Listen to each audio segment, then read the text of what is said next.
advice and opinions expressed by the host of Autism Live and her guests are meant solely as suggestion and should not be in any way construed as child-specific advice. Any choices you make in determining your child's treatment are completely at your own discretion.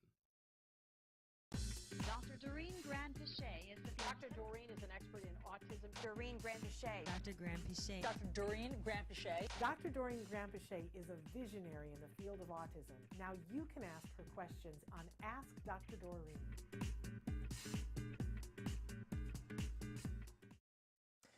Good morning and welcome. Look who I have back here with me right now. Yesterday we were saying to you, we think it might be the last time that we have Dr. Doreen on because I hadn't asked her yet because I knew we had an opening today and she said yes. So we have Dr. Doreen Granpeesheh back with us today live in the studio. And I'm so happy to be here with you today. This morning there was a hot minute where I was like, whose idea was it to do a show this morning? And then I remembered that we got to be here with you and I was like, oh good, I get to be here with you. So good morning and welcome. Good morning, everyone. For those of you who usually tune on Wednesday and perhaps don't know who Dr. Granpeesheh is, she is a world expert in the field of autism. I believe the preeminent expert in our time, and there is no other time really. In the field of autism. She's been working in this field for more than 40 years. I know, she looks like she's 16 and a half, but she isn't. And she's been helping all kinds of families, including my family. And she's remarkable and amazing. I know you had said at the end of the show yesterday that one of the things that you're doing right now you're retired, but you're not retired. Well, it's so much more retired than my previous life. Yes, let's say that. But that's like crazy talk, right? Because that was, you were so busy. But one of the things that she's doing right now is that she is donating her time to one family a month and giving them a free consultation evaluation. Yep. That you can do via Zoom, so you could be anywhere in the world, and where I will, look at previous reports and talk to parents and maybe observe the child playing a little bit and then give you some guidance on next steps. That's sort of how I do the evals. Which is like, there's no way to even put a value on that, but you're doing that completely as, donating your time as a gift. It's no cost to the family, but there is a limit of one per family. So if that's something. One per month. One per month. What did I say? One per family. One per month. Hello. Vacation brain.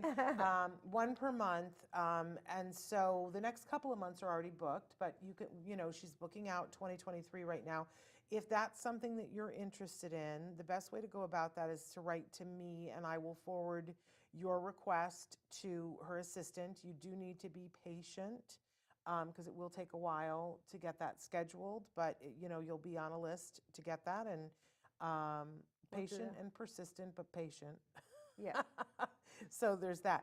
But also we were talking a little bit yesterday about Autism Care Today and the amazing organization that you founded and that you are the president of, correct? Yes. Autism Care Today, wonderful charity. You guys should check out their website, act-today.org.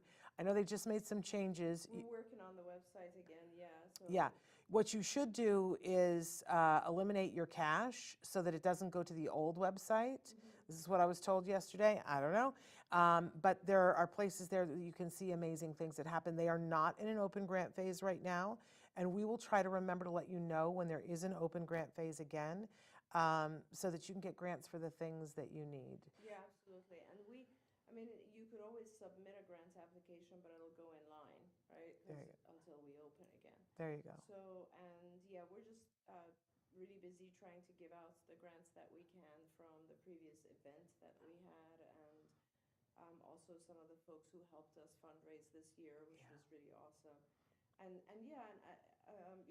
welcome all families to help us in the fundraising portion of it as well, because it is hard to raise funds right now. A lot of people are struggling still post-COVID, and that's part of the reason that we really want to try to raise funds and help folks, because it is so needed right now as well.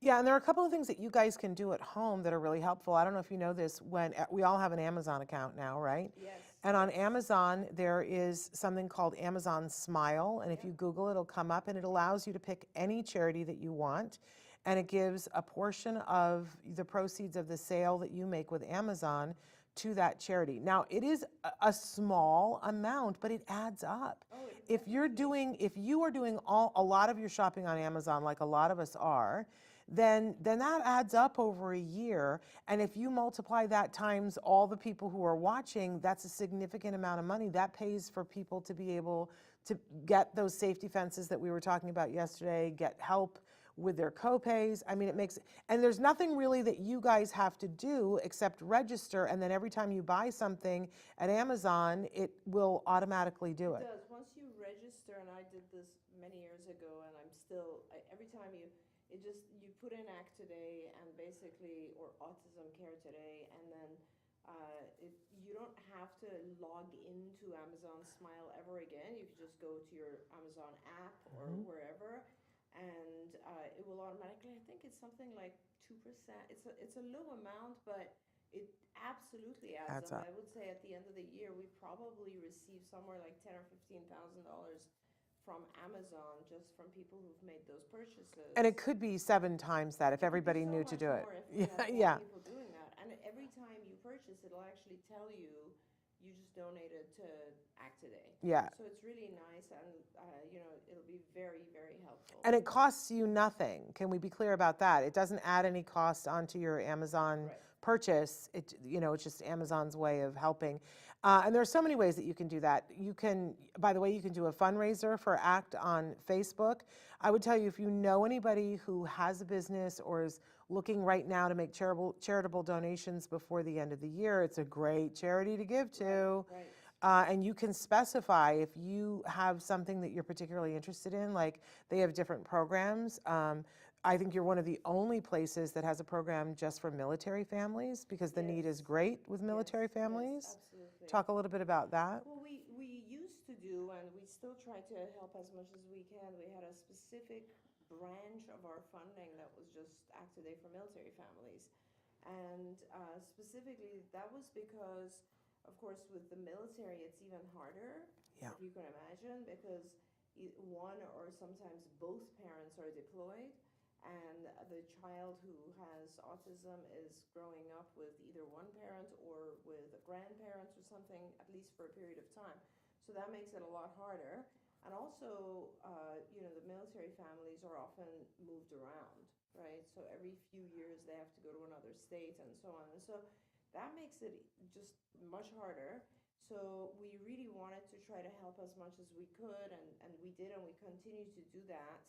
And you guys, you'd be surprised how many families, Shannon, yesterday you read those stories of families, but the number of people who are just incredibly grateful for a small donation is tremendous. And there are so many people who are struggling.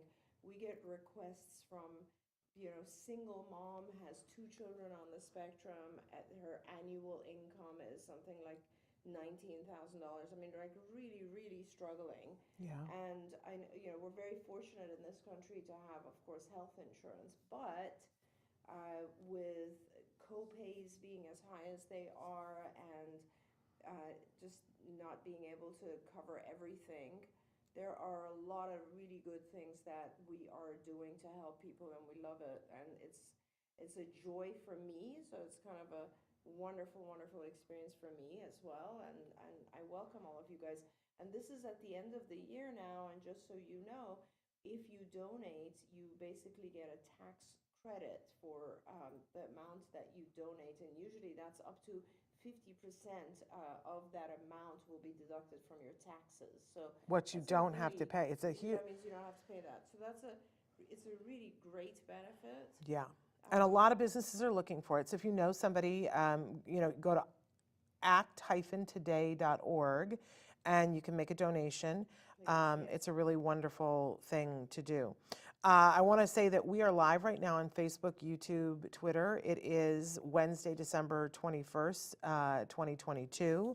And so apparently the volume is a little low, according to Dark Angel. Can anybody else corroborate that, or is it Dark Angel needs to turn up their volume? Maybe it's mine. But it might, no, it could be anything. But anybody else having trouble hearing, please write in and tell us. We are live right now. Of course, for those of you who are watching us later on in podcast, this show does podcast and is available wherever you get your podcasts. And it is free wherever you get your podcasts. So that's a pretty incredible thing to do. We did stop doing both video and audio in podcast in 2022, but you guys resoundingly told us you preferred that. But if you still ever want to watch the video podcast, it's available to you on YouTube. So, and there's so much on YouTube. Oh, you guys. And Traven is reminding me to tell you that you need to subscribe on YouTube. That is a really wonderful thing that you can do. That actually helps us. That helps us to stay on the air. So we appreciate it when you subscribe. It also, It's free. it is free to subscribe. And what it means is that about once a week, you'll get an email from us telling you of a video that we think is worthwhile to watch. You can ignore that, or you can click on it. It makes it easier. But it also helps us, it helps, for people who want to be involved with us and want to sponsor, it shows them that you guys are watching. And so that's a way that you can give to us and to yourself is by subscribing. Also on Facebook, following us on Facebook or Instagram, those things, they all help. Traven is showing, our fabulous Traven. Thank everything above for Traven this year. Because moving into a new studio is not for the faint of heart, let me tell you. And Traven, he's a young man. Otherwise, I think his hair would have gone gray by now. You can see mine was already there, so I didn't have to go anywhere. But he did an amazing job this year. We want to thank. I wanted to actually take a moment, now that we have time this show, is to just take a look at the things that we managed to accomplish this year. Oh my gosh. Which was really pretty, if you think about it, it's pretty astounding because we actually formed the company around this time last year, I believe, right? So this was our first year. We found a suite where we have this beautiful studio. Where everybody told us we couldn't. Everybody said you can't, and not in Los Angeles, it doesn't exist. yes, It's like it's a big place. It has to exist somewhere. right. And we did the thing that was so hard for everyone was high ceilings. Yeah. So, my dear friend Johnny helped us, and we got this Yay. place, and then we managed to, I guess we had it painted green screens and, did a lot of it ourselves, had the lighting done, the stages, all of that, and, have been doing shows here. I was telling my oldest daughter who's home now, she's like, oh, so now you're going in to do the shows? I said, yeah, this whole year we've been doing the shows in the studio. And also, of course, we had the incredible Halloween event. Oh my gosh. And then, of course, you had the toy drive, which was amazing, and we did all of that. Yes, and it's been a busy year. It's been a very busy year, and it's funny because we were talking the other day about the first pancake. That when you make the first batch of pancakes, the first one, there's an acceptance of the fact that, all right, now I know how to do this better. And so it's exciting now when I think about 2023 because now we start from where we are without having to do all that, which gives us so much more bandwidth to do so much more. It's true. And and we didn't even talk about the fact that we launched a bunch of new podcasts this year That's too. That's very true, of course. So, and did I want to do more of that? Yes, but we're going to get to some exciting things in 2023 because if you guys haven't watched Stories from the Spectrum yet, it's one of the things I'm the most proud of. It's awesome. It's amazing. Oh, and you published your book. Yes, my book came out this year. But I want to say, because I want to be very clear about Stories from the Spectrum, that you and I are the executive producers of that. Because it's a labor of love that it gives voice to people who are themselves on the autism spectrum. Right. We don't censor anything. We don't put a requirement on anything that they submit. They get paid for their work, which is a really amazing thing, and we want to be able to continue that in 2023. So that's why we want you guys to subscribe. But I just want to be clear that it really is what it says it is. It's Stories from the Spectrum. That it's by and for people who are neurodiverse, but Right. but you know, you and I make the space for it, which I'm super proud of. Yes, and I'm super absolutely. proud to be in that with you. It's awesome. I love it. Well, and we also started some other shows too that are foofier, but And that I fun. like. You know, because we do with Moira Giammatteo from Taka, we do Let's Talk Movies, Right, Which right. is my guilty pleasure every month to be Yes. able to talk about movies. I But love that. But you know what? There's so much now in movies. It's like every third movie we watch has a theme that has something to do with autism, Right. whether they're naming it or not. So true. And so there's so much crossover. And then the new show that I think you guys are really grooving on is Let's Talk All the Things with Rachel and Shannon. Rachel Bird joins me for that. And we've been doing you have to come in and do this with us sometime. Yeah. We've been doing craft projects during the show while we sit and talk. I love it. So this last month, we decorated gingerbread houses while we sat and talked. my gosh, You would have had such a good time. amazing. I'm afraid to watch it back, though, to hear how many swear words I muttered as things were falling off of my roof. But it's a good time. It's a good time. Now, no one else has said the volume is low. Is it not low for anybody else? Dark Angel, can you try to up your volume a little bit? I want to say good morning to Michelle, who's watching and says, good morning. We'll send my autism story in January. Michelle, we're so excited about that. And Merry Christmas and Happy New Year to you as well. Happy Hanukkah to everybody. Hello to Dark Angel, of course. And they say, I wanted to thank you so much for your education. Oh, such a pleasure. There Such you a go. pleasure. And we're saying good morning to Susie. So thrilled that Susie is here. Susie, I got your email this morning. You know, she's offered to help and volunteer for the next Sensitive Santa or something. Oh, that's or the next awesome. thing that we need somebody. I'm going to be That's calling you, amazing. Susie. Is everything okay? Because your phone is lit up like a Yeah, Christmas and tree. you know what's going on. Well, I think we should take a short break because I wanted to, talking about toys, we have been talking about fun and motion toys, and in particular, their fabulous Shashibo. And I think it's a toy that needs to be explained because I don't think people get it unless they see it. And so I want to make sure that you guys get a chance to see what this thing does. It's a fabulous little cube, but what it can do is ever so much more than that. So Traven, why don't we take a second? But you guys can be writing in questions. Good morning, Liliana. Write in your questions now. Take a look at this Shashibo. We're going to figure out what's going on with Dr. Granpeesheh. We'll be back in about a minute. So take a look at this.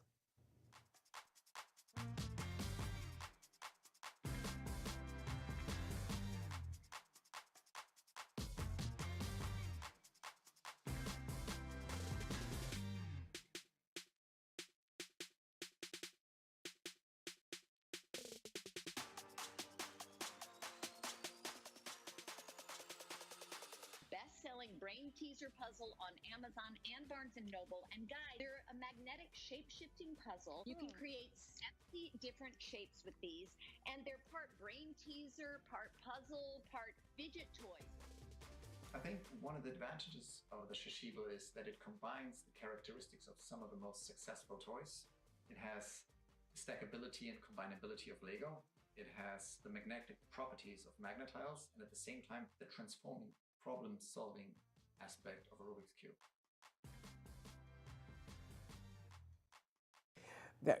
Did you hear what Dr. Granpeesheh was saying? She went home and played with her Shashibo. I know, I play with it. I play with the Mosey all the time, which is the slinky one, which is also their Oh, that toy. one is so much fun too. Right? So go to funandmotiontoys.com, you guys. Here's the thing. Right now, they have a very special deal for you that if you are watching this show, you're going to get the code. The code is LIVE5, L-I-V-E 5, and you put that into the discount code and you get 5% off of your total purchase. So, and they have other toys there as well.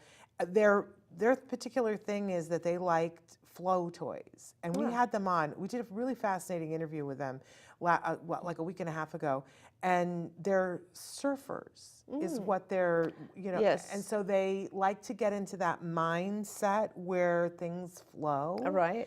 So they like toys that get you into that mindset, which very much the Shashibo does, because it's sensory pleasure.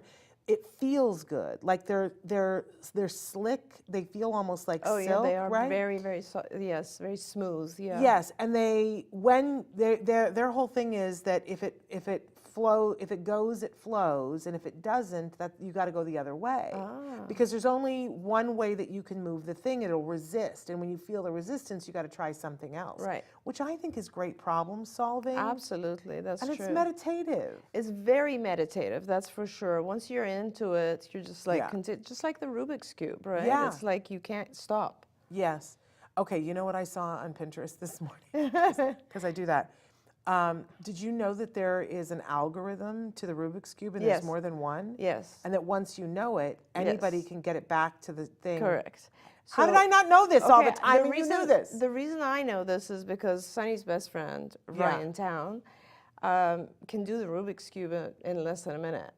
And apparently we all can. Yes, and he has tried to teach it to me multiple times, but it's not a simple algorithm. So on Pinterest they said it was. Yeah, well, he tells me you got to do this, this, this, and so yes, it can be done. He can actually do those Rubik's Cubes that are an octagon, so they have more sides. Stop. Yeah. Stop. But I had no idea. I had no idea that there's more than one.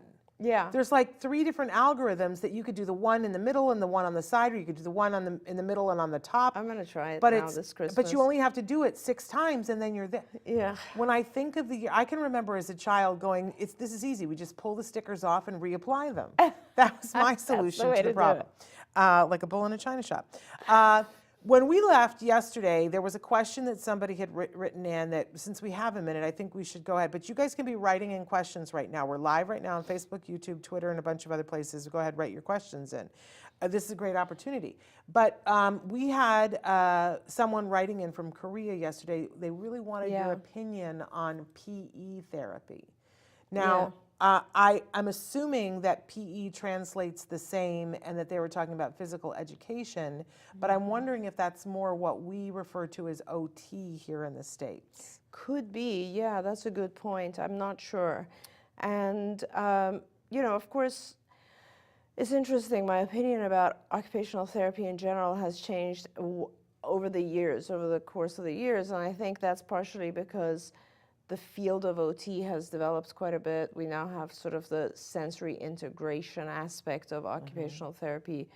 And also, I think because the form of autism has changed. I mean, I always say that and people are like, well, what do you mean? But it has changed dramatically from the children that we used to see back in the 70s and 80s. We're looking at a completely, very different disorder now. Well, is now a good time to ask? I want you to answer the PE question, then I'm going to come back to this. Yes, I want to know if you think that that's because something has changed with the kids themselves, or because different parents are bringing their kids in to be. Interesting. I don't think either one. We'll talk about it in a minute. But yeah, so with the PE question, so now I have a lot of kids that are just very sensory dysregulated, and you can see this in the sense that they're 1 minute, well, some of them are extremely hyperactive, not just inattentive in the sense that they're distractible and their mind is racing, but their body is racing, right? Their physical body cannot sit still, it's in constant motion. One of my kids in particular, his eyes are in constant motion. It's so difficult for him to focus on any single thing. He's just, even when he comes into a room, that's one of my big things about him, is that I'm not sure how this child is perceiving his environment, right? He comes in and he's just like all over the place. Like, I think he's moving. I would love to ask Temple this question one time, because he is looking at so many different, like everywhere. And I don't know if it's because, I don't know if that's helping him find where he is. Like if that's helping stabilize his proprioceptive, his body in this space, I'm not sure. But I do see that there's a lot of sensory dysregulation, and with those children in particular, there is a benefit with OT. it doesn't last. So in other words, you have to continually kind of have the child on a sensory diet. Yeah. And like we will do, for instance, every other lesson or every 10 minutes, we will do some sort of sensory activity. Now, some sensory activities wake you up and other sensory activities calm you down. And that really has a lot to do with what the child needs at that moment. Yeah. And so, yeah, I do recommend it. It's not necessary for everyone because some children don't really have that activity issue, that issue of being able to regulate their own senses. But for those who do, it is helpful. I have so many questions. So first of all, for your kiddo who's looking around everywhere, when you were looking around, you were moving your face around. Does he move his eyes or his face? All. He moves his head. And has anybody put a VR thing on him? What does he do then? Yeah, so we are trying to do VR with him. And he is very, very sensitive, so it's been an issue getting the goggles to stay on him. Ah, interesting. Currently, we are working with prisms with him. So we actually got him to see a developmental optometrist, basically he now has both the close prisms and the distance prisms. Interesting. And that's a process where you have to kind of work it up. So that's where we're at. Fascinating. But I would love to get him back into VR. I'm going to go back to the team and ask how that's going, because that really slowed down because he wasn't able to keep the goggles on. Okay, my next question, have they tried the colored films with him? No. Okay. No, on the glasses, right? Yes. Yeah, no. And I would like to try that as well. I might get him some colored clear glasses when I go back. Because I find that fascinating. You know, years ago when I first got out of college, I was teaching and I was at a school for all the kids were dyslexic. And it was fascinating to me because we had some kids that if you put a blue piece of film over their work, they could see it perfectly. Yes. Other kids, it had to be a red piece of film, and other kids still couldn't do that. And so we literally got carpet squares that were like our chairs. They were fuzzy. Yeah. And we would have them do their spelling with their finger and then they had it. They could do their E's instead of doing them backwards. They could do them because something connected with the tactile in the brain. And I didn't understand all of it, but we had staff who was saying, try this with this one. If that doesn't work, try that one. And so when I became aware of the fact that people are trying different colored things, glasses for different kids on the autism spectrum, I was like, oh, that fascinates me a little bit. Thank you for reminding me. I had completely forgotten about that. I do remember that phase. And then, of course, my next question is for you. Do you think that some of that sensory component is diet? I do. There's definitely, it plays a part. There's no question. And there are certain kids where you see that certain parts of their diet, whether it's, I don't see it so much with gluten, I do see it with casein, I see a lot with food colorings and additives and sugar, of course. Yeah. So those types of things tend to, and then there's the additional aspect of yeast, which also occurs.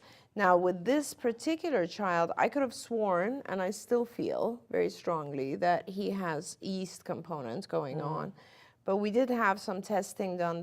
I think they even did the breath test with him, and it was trace amounts, so it wasn't enough to do anything about. Interesting. We had him on a gluten and casein-free diet for a long time. Parents felt that they didn't see enough of a change. He's still gluten-free, relatively gluten-free, doesn't really drink a lot of milk.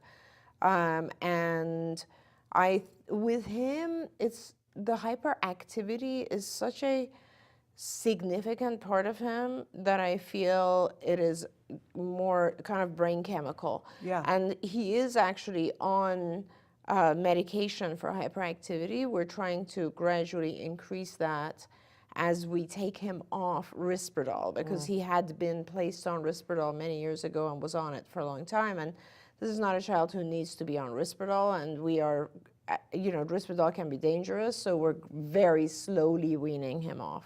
See, it's interesting that you were talking about yeast, because what I was thinking about was pesticides. Oh, yes.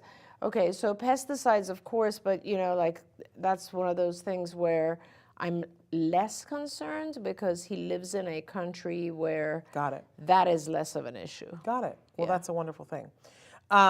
We did have a question that came in. Hello, I'm a mother of a 5-year-old with ADHD, and she doesn't have a problem to go to the bathroom, but she can be sitting down for 30 minutes without doing anything. She drinks a lot of fluid, she eats salty chips, and still doesn't go. Please, I need help.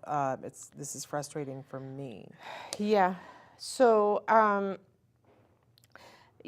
would cut down on the salty chips because that's causing her to actually hold the urine, the retained fluids. Yeah. And I would, I hate to say this, but I would increase it past 30 minutes. I mean, everyone's going to go sooner or later, and you can have entertainment in there so that she can actually stay. But I don't know that you need to be sitting for the whole 30 minutes. Yeah. There are a lot of, when you do the correct steps, the procedures for this, she doesn't have to be sitting for that period of time, but she shouldn't be wearing pants or a diaper or something, and then that becomes very hard for kids to hold it. Yeah. And physical movements make you aware of that. Yeah. Because, the first thing that I thought of is that a lot of times when kids sit for 30 minutes, their legs go to sleep. Yeah, it's horrible.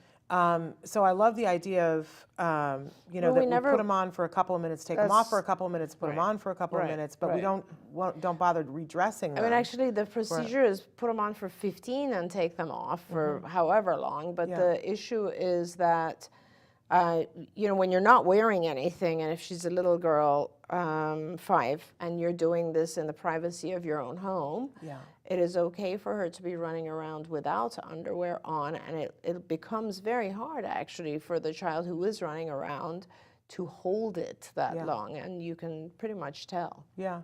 But the chips might be actually forcing her to retain the liquids. Yeah.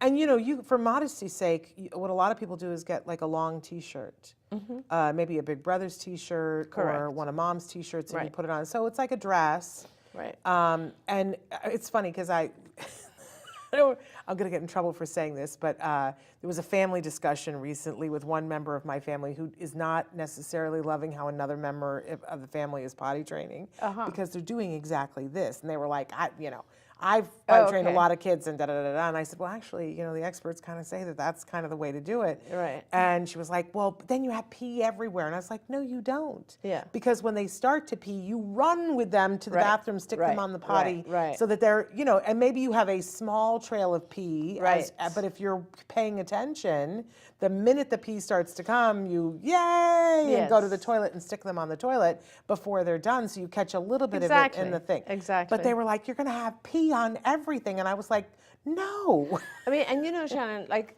what we used to do was that you would actually spend the time in the bathroom. Yeah. And not necessarily, like maybe in the master bathroom of the house, or like a larger bathroom that's all decorated and fun, and there's books and there's stuff. So if you do have an accident, you are in a bathroom. Yes.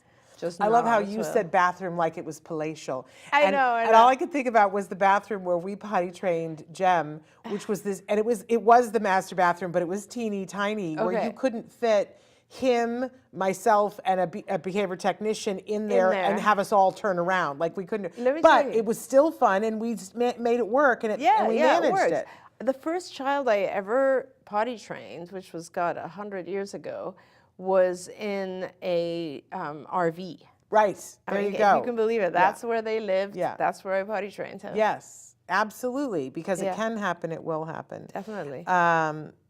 We have another question. Isn't there a book, website, YouTube video where someone can explain things clearly? It seems like social skills is a magic thing that people mention but never talk clearly about. Well, I guess, some of these things are hard because it's like, how much detail can you go into? Yeah. But there are all kinds of things we've done so many videos on individual skills having to do with social skills.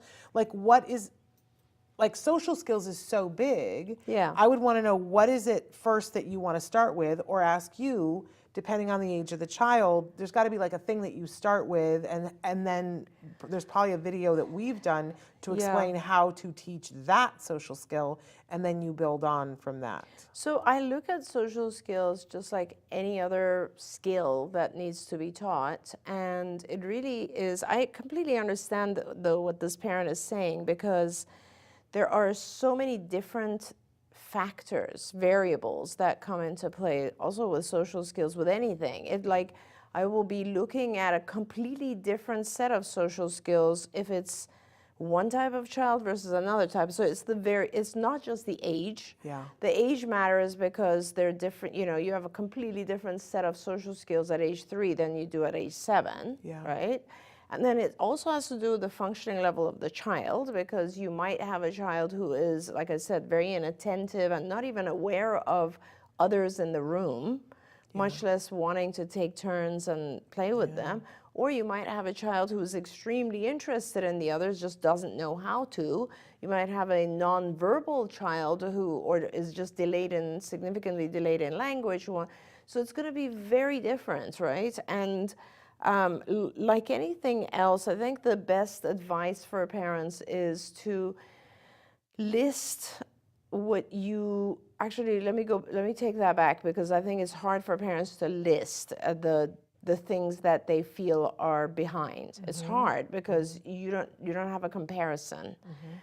That is exactly why we wrote Skills, right, which was the platform.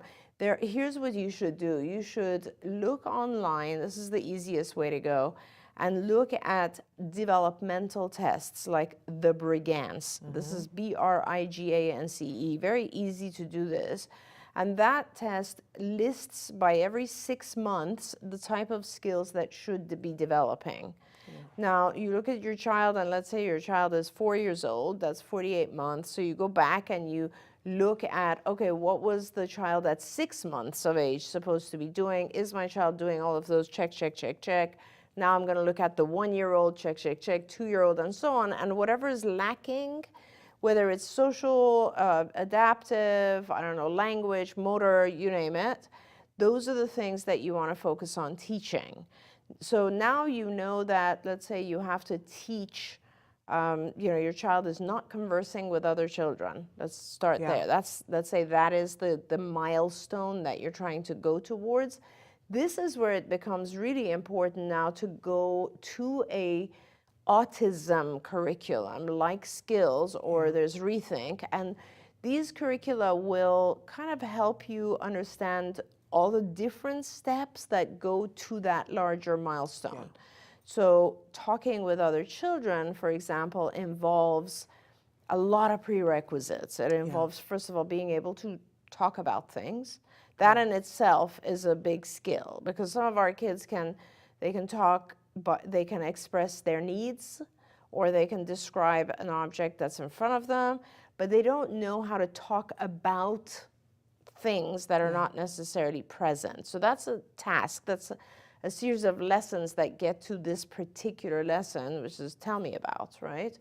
And that is something they must have mastered. Another thing they must have mastered, obviously, is being able to stand in an appropriate position with other kids. Some of our kids are too close, others are too far, some are leaning on our kid, or not. The social non-verbal cues have to be there. So eye contact, and being able to listen and receive information from others. All of these are individual tasks.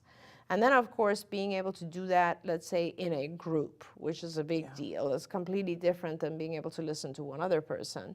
Turn taking, right? Receiving that information and being able to talk about it. I just wrote a program for someone, is, being able to make statements that are of similar form, or being able to ask questions about a statement that was just made. All of these things go in to just conversation. And then when you're talking about social conversation, there's a lot of other nuances that are individual lessons, like, do I know these people? Are they my peers? Yes. Are they friends of my parent? Are they authority figures? And our behavior changes completely based on that. I'm not going to Yes. talk to my best friend the same way I talk to a teacher, Right. right?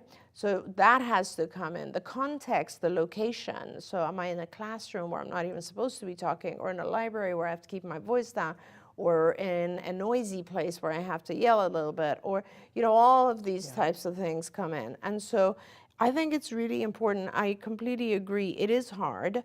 A website that does exist is Skills for Autism, and if you go in there, we try to individualize things as much as possible. So you would answer questions about your child. That would take you to specific lessons, and that would help identify exactly how to go about it. And I love everything that you said, and I didn't want to interrupt you because it was good information, but now we have more information that this is the adult asking for themselves. I see.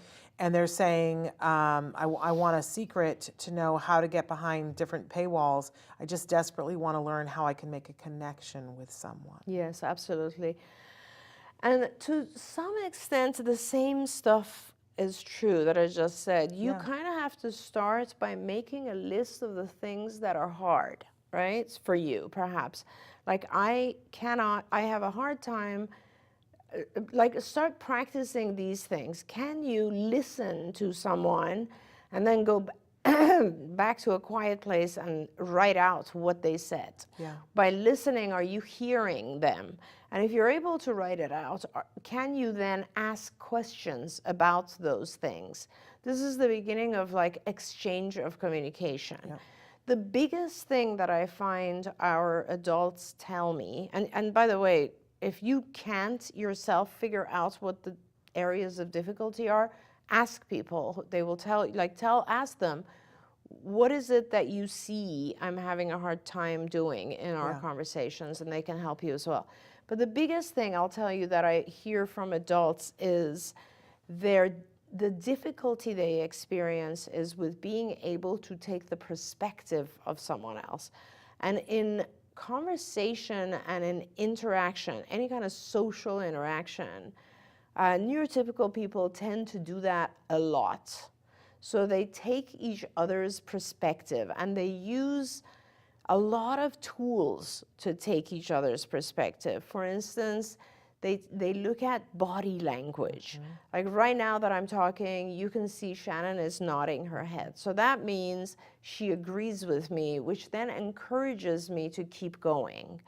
If she was to go like this, I'd be like, okay, maybe she's either disagreeing or there's something else that came to her mind that she wants to say, so I would pause. So these are nuances that we learn, and we start to automatically think from someone else's perspective.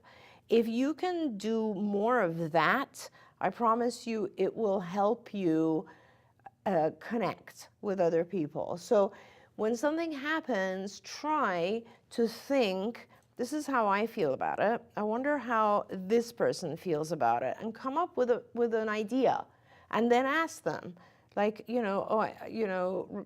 just had a very busy traffic or situation. Are you feeling frustrated?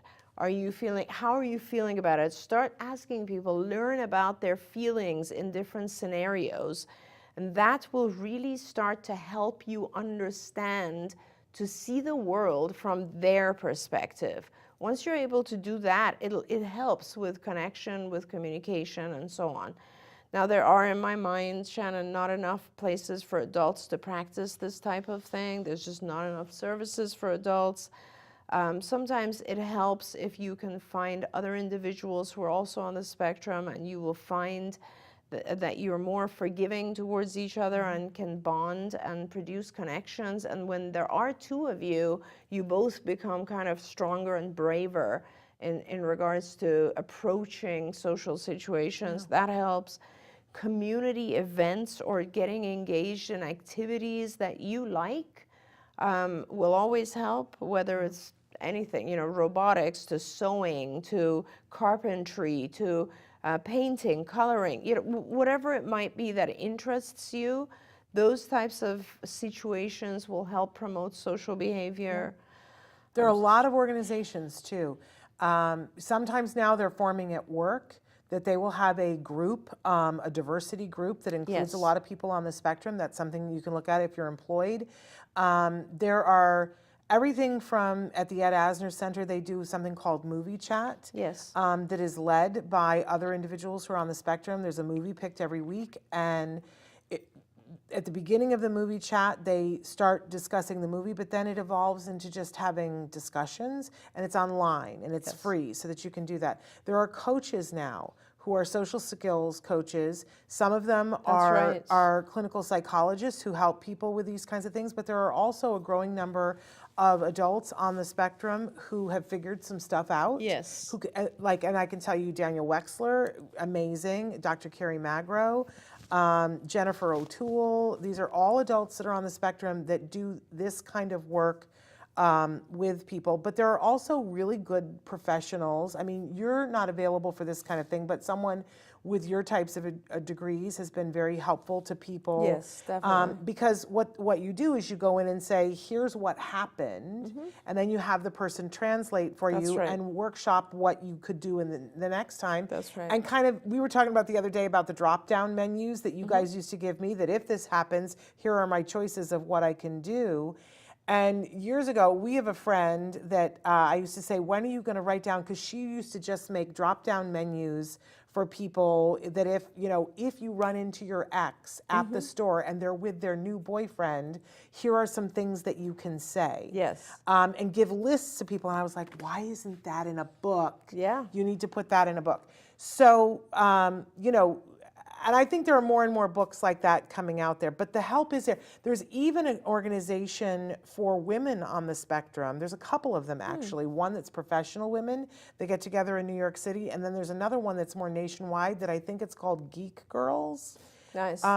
So there are more and more of these things popping up. You got to find your tribe. Yes. And there are different tribes have different things, right? Absolutely. But find your tribe, and there is help and support out there. But if there's a specific thing that you know that you're struggling with, write in and ask us what that is, and we'll be happy to ask Dr. Granpeesheh. I want to get to Taryn, who we love, says how to teach pronouns.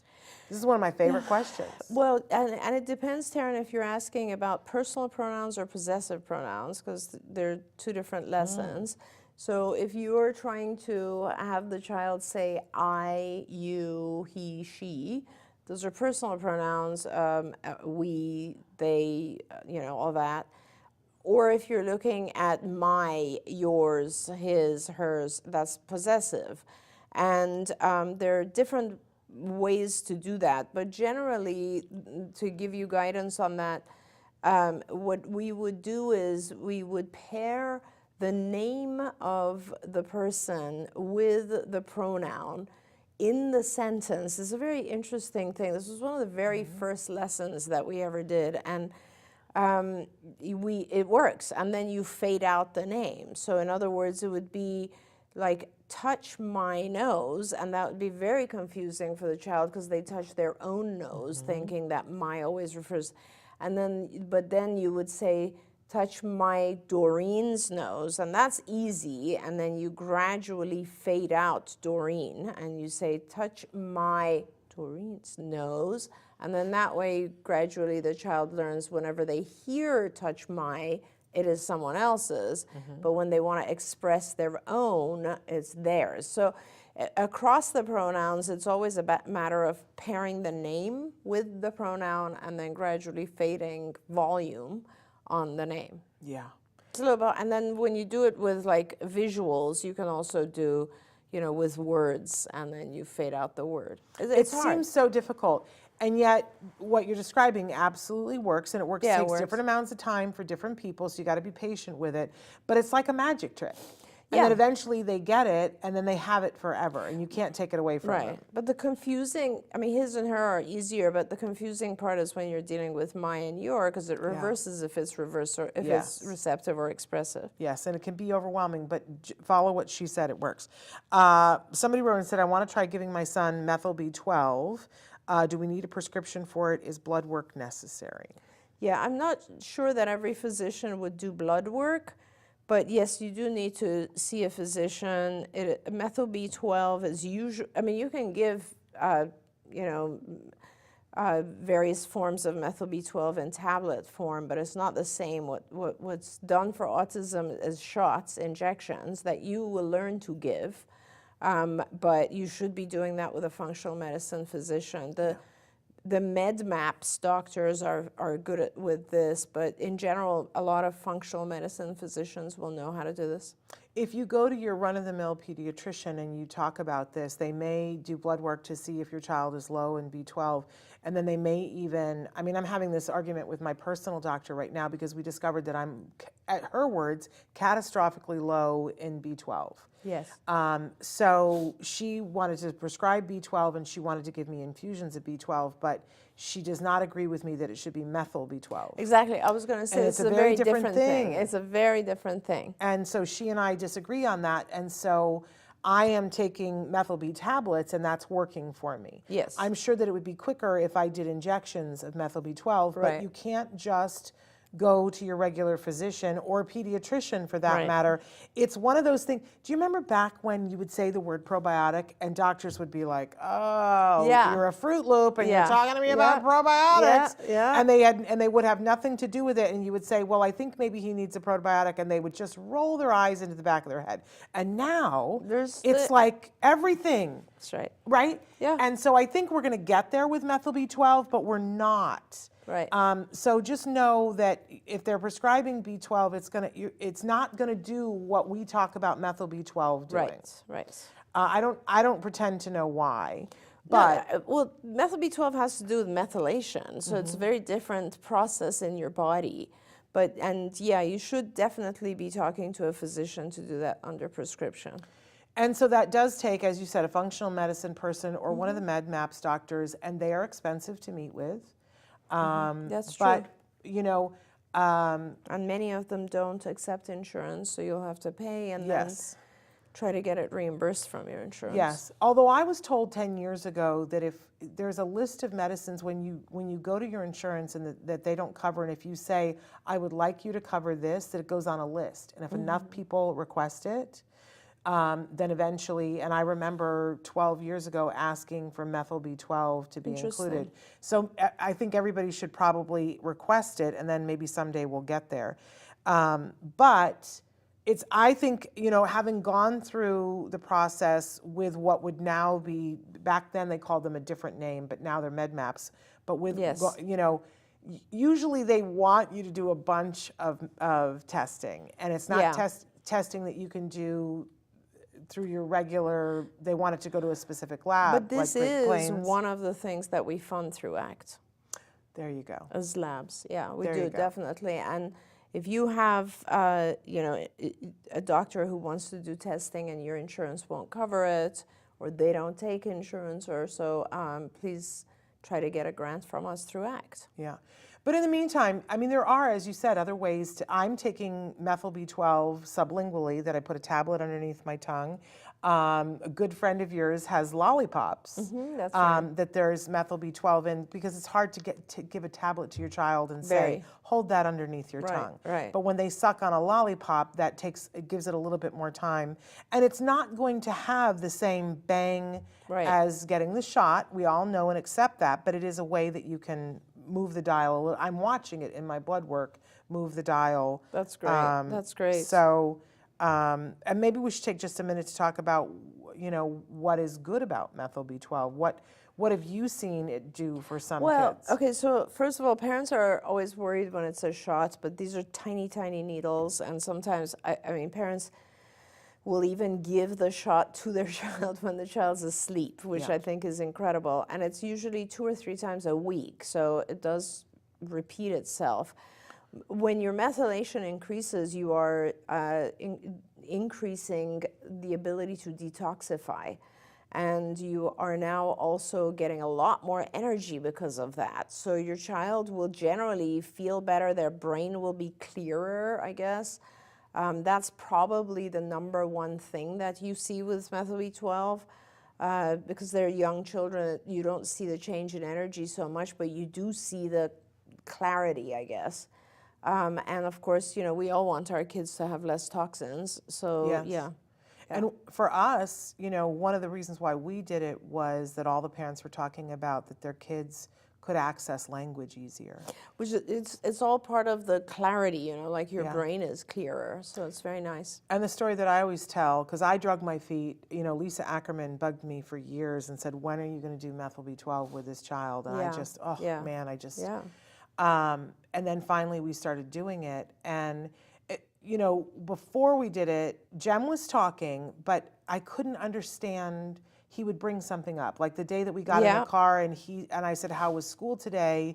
And normally we couldn't get anything out of him. And then one day he said, "Oh, you know, they arrested the king." Yeah. And on the bus, they arrested the king. It took us forever to figure out. He was talking about how they learned about Martin Luther King that day. Yeah. But then we started the shots, and this is just like 2 months later, and we had been to Disneyland, and he came into our bedroom and woke me up, and he said, "Mom, do you remember when we were at the Blue Sky place and we looked at how they built Cars Land and they showed Route 66? Right. Well, there's this new Disney movie that's all about London and the carrier pigeons. I think that they should build a place in California Adventure that's downtown London." Yeah. And I went, What? "Who are you?" Yeah. I mean, and he said all of that, and Yeah. I was like hitting my husband and going, "Wake up, you don't want to miss this." That's and I was so amazing. afraid it was going to go away. That's incredible. But I love before, that. he would have come and said pigeons and cars. And I Yes. would have been like, what has that got to do with anything? It's I don't know what awesome. you're talking about. Right. But that's what methyl B12 did for him.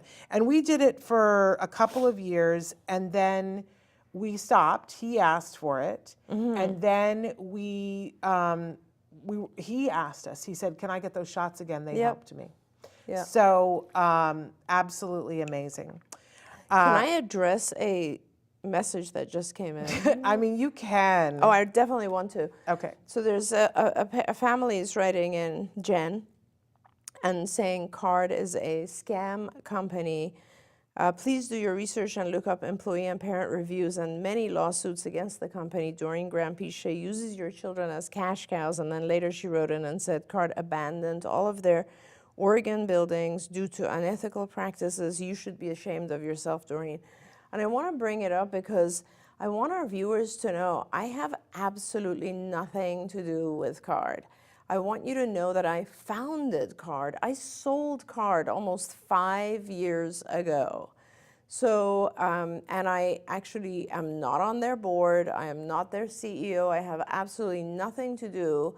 I sold it in 2018. I wish I had more to do because, Jen, I actually think, you know, if I was in charge of the company, whether it be CARD or any other company, I would not be shutting down sites. Let me just start there. I know that there's a huge need for families out there, especially in Oregon. I would have 100% stayed in Oregon. In fact, that was one of the big arguments that I had with CARD's board. I was not part of it when this happened. I think this year or last year they shut down all of their Oregon sites. But I'm so sorry that my name is on it. My name should not be on it. My lawyers have told them not to put my name on it. I am not blaming others. I have absolutely nothing to do with CARD as of 2018. I want you to know that. Yep. I sold it. So, and I've had my own disagreements. I know you're angry, and you are welcome to try to blame me. It won't do much good because I'm powerless over this. I have a lot of families who contact me and ask me to do something, and I have tried, and I have my own issues ongoing, believe me, because I'm kind of on your side. I would not have shut down the sites. I would not have laid off employees. I hear constantly from parents that they're unhappy. And I know that the field has changed a lot, and I'm not going to make excuses for the organizations that are struggling, like CARD and others that are struggling with turnover and with parent complaints and so on, because I don't know what is going on, either side of it. I'm not part of it. I'm not involved with it. And I'm really sorry that you've had a bad experience. My lawyers forced CARD lawyers to take my name and my image off of everything that is publicly CARD. And they had to do that through legal terms. So I apologize. I'm very sorry that you're having a bad experience. I know other parents have as well. You know, when I formed CARD, it was all with good intentions. We did a lot of good work. Yes, you did. We had 260 sites with a lot of very happy parents. There are lots of parents that will attest to that, and lots of happy employees. And in fact, on my TikTok, I'm doing a whole segment on this issue because a lot of parents ask me about how I feel about private equity organizations getting involved in the field of autism and ABA. And I am sad to see that there are so many organizations who are struggling, failing. And of course, what that means is that parents are struggling and their kids are being left without service.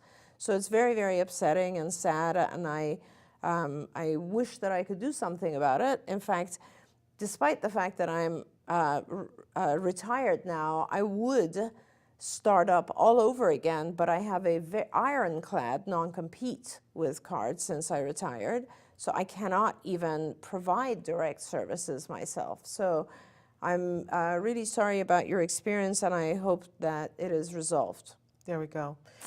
And with that, I think we're out of time, but I want to say that I am one of those parents that benefited. Thank you, I know. And I am so happy about that. I am very sad. I know what it feels like to be angry, and I know what it feels like to feel abandoned, and that is not a good way to feel, but you have to, you know, look at who is on your side and who is not, and pick who you want to align with and how you want to spend your anger. And I'm so, but I feel putting so it here, sad, I have Shan. to say, is of no like, use to this parent. The reason that I wanted to bring it up on air is because I feel the same anger this parent feels. I am understand. so upset. I'm so disappointed in the decisions that have been made. It is not just Oregon. There are many other states where parents are just abandoned like that, and it breaks my heart. The children need these services. The payers are willing to work with it, but decisions are made to the contrary of what I would make. And then it's just like, it's also very upsetting for me when I see parents that are this upset. So of course it is, because you built something that was amazing. And because my hands are tied. Yes, yes. That's very upsetting, yeah. But I feel like, you know, there comes a point when you have to think about, okay, so it's that thing we talked about the other day about the serenity prayer. Serenity to accept the things I cannot change, the courage to change the things I can, and the wisdom to know the difference. Yep. And so that's part of why we're here with this new entity. Right. That the Autism Network is born out of, this is what we can do.